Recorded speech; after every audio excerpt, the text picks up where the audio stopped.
ગુજરાતનો આવાજ।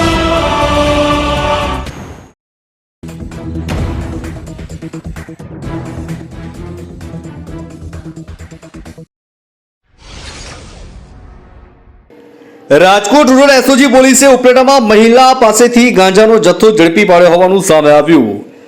ઉપલેટા શહેરના નવયુગ ચોક પાસેથી બે મહિલાઓને એક્ટિવા પરથી રૂરલ એસઓજી પોલીસે ગાંજાના જથ્થા સાથે ઝડપી પાડી। મહિલાઓ પાસેથી પોલીસે 10.91 કિલોગ્રામ ગાંજાનો જથ્થો કબજે કર્યાનું સામે આવ્યું છે। GJ3NL 8686 નંબરના એક્ટિવા વાહન સાથે નજમાબેન ઉર્ફે રૂખસાર ઉર્ફે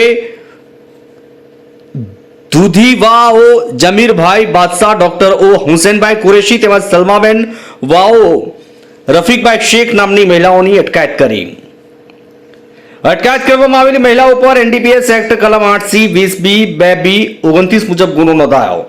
રાજકોટ રૂરલ એસઓજી પોલીસ દ્વારા આ મામલાને લઈને ઉપલેટા પોલીસ મથકમાં ફરિયાદ દાખલ કરાઈ। 1 કિલો ઉપરાંતના ગાંજા તથા એક્ટિવા ગાડી સહિત કુલ રૂપિયા 90,910 નો મુદ્દામાલ પોલીસે કબજે કર્યો છે। ઉપલેટાથી અમારા પ્રતિનિધિનો રિપોર્ટ।